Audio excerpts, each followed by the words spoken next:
You're tuning into Black and White Sports on YouTube. The no-holds-barred truth on sports. The main event starts now. All right, Black and White Sports supporters, we're going to talk about Drake Maye and Merril Hoge. Merril Hoge is one of the guys that for many years always broke down film on NFL matchup, along with Sal Palantonio and Greg Cosell over on the NFL matchup show for ESPN. Now, that's part of it's a film breakdown analysis. All they do is basically watch film. And, of course, he was an ex-NFL player. He was a fullback and running back for the Steelers. Really damn good one back in the early 90s. Well, now, as you can expect, because he breaks down film, he is breaking down quarterbacks. Now, in case you guys have forgotten, and I do consider him and Cosell to be maybe, I think, the two best guys in the business, I feel like. Well, a while back he came out and he absolutely crushed Caleb Williams into dust. Well, frankly, I think he likes Caleb Williams more than he likes Drake Maye, because he's even harsher on Drake Maye. And frankly, you should keep in mind one thing.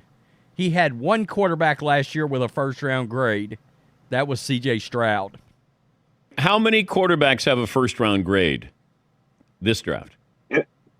I got one, and that's C.J. Stroud. And he is unique from this perspective. Let's talk about this. These are the two things that have to be woven together. If you do not have... Okay, you can go back. You can watch that. But he was very clear. There was one guy that was going to make it. And that was C.J. Stroud. And look, C.J. Stroud had arguably maybe the greatest rookie quarterback season we've ever seen. Maybe a tip of the cap to Cam Newton in his rookie year. And Andrew Luck had a pretty good rookie year too. But C.J. Stroud went out there and absolutely shredded. And nerves of steel. Not to mention he could just dissect defenses as a rookie. It was unlike anything I can remember seeing in a long time. Well, let's get to Drake Maye, because he obliterates Drake Maye. Not only does he obliterate Drake Maye, he says he's the kind of player that's going to get you fired.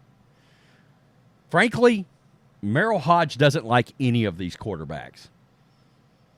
That makes you feel a lot like, what year was it? 2021. Trevor Lawrence, Mac Jones, Trey Lance, Justin Fields. Mac's a backup.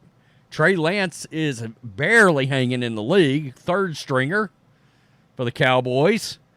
Zach Wilson, they can't even trade him because they can't find anybody that will take him. Trevor Lawrence, sure, he's flashed, but are we sure about him? I think there's doubts about Trevor Lawrence from a lot of people right now. So let's take a look at this. The Minnesota Vikings are on the search for their next franchise quarterback, but according to NFL analyst Merril Hoge, the Vikings would be best served steering clear of taking one in the 2024 draft, especially Drake Maye. Look, there's talk of them trading 11 and 23 up to get Drake Maye specifically. Yikes. A lot like San Francisco did to get Trey Lance, and look what happened there. Have you noticed how often these trade-ups don't work? In an interview with WCCO's Henry Lake, Hoge expressed skepticism towards the North Carolina product, citing his lack of accuracy and mental processing as reasons he could fail in the NFL. Quote, Drake Maye is the kind of player that will get you fired. Wow. Hoge said, especially if you draft him in the top 5 or top 3, he's going to get you fired. Hodge's criticism stems from Maye's consistency on the field. Maye threw for 4,321 yards, 38 touchdowns, 7 picks, while completing 66.2% of his passes. But his numbers dropped to 3,600, 24 touchdowns, and 9 picks, with a 63.6% completion percentage last season. Well, I can tell you there's a reason for that. All right? He lost his offensive coordinator. He got in one to North Carolina that nobody in the NFL respects at all. And they think that is part of the fall off from Drake Maye. But they could be wrong, too. While the departure of the offensive coordinator Phil Longo and top target Tez Walker missing the first 4 games due to eligibility didn't help Maye, Hoge compared the Tar Heel to Malik Willis. Yikes! The Titans have already drafted another quarterback named Will Levis, who was projected in the first-round pick as a first-round pick before sliding to the Titans in the 3rd round of the 2022 draft. Quote, Willis might be the only guy that I can think of that is as erratic as Drake Maye. Whoa. I studied him for 2 years. I've watched every one of his games last year. His game against North Carolina State, it was terrible. It was terrible, guys. Was probably the most embarrassing display I've seen from a guy who is supposed to be an elite franchise quarterback. He's erratic. He's everywhere. It's not good. It's not good. Maye threw for 254 and a pair of touchdowns in the 38-22 loss to the Wolfpack, but he also threw for 2 interceptions and completed just 57.9% of his passes. While some have compared him to Bills quarterback Josh Allen due to his mobility and lack of accuracy coming out of Wyoming, Hoge doesn't see it as a worthy comparison due to Allen's arm strength. The one thing everybody said, which is true, from 50 yards in, he was not erratic, Hoge says. It's when he's over 50 yards. He could throw it 150 yards or 250 yards. That was absolutely true. Hoge also doesn't see Maye as a dual threat despite his 1,209 yards and 16 rushing TDs in 4 years in North Carolina.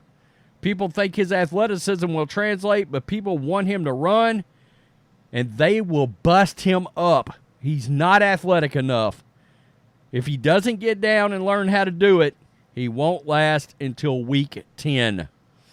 Hoge offered a scathing review of Maye. His view on the rest of the quarterback class wasn't much better. Hoge believes Michigan quarterback J.J. McCarthy, who the Vikings have been connected with, is just, quote, okay. Oh, God. And he doesn't believe there is an impact prospect such as C.J. Stroud or Joe Burrow in this year's draft. Wow. So he doesn't like anybody, really and truly. He doesn't see any of these quarterbacks as franchise guys.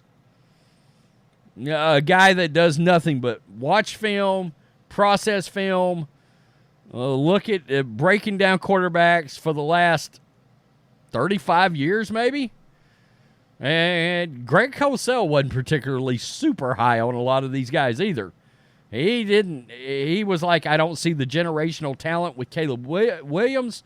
And he was like, I don't know where the J.J. McCarthy thing's coming from either. We may be watching a bunch of NFL teams that are about to get a bunch of coaches fired because they're about to miss on all of these quarterbacks that are supposed to be hot shots.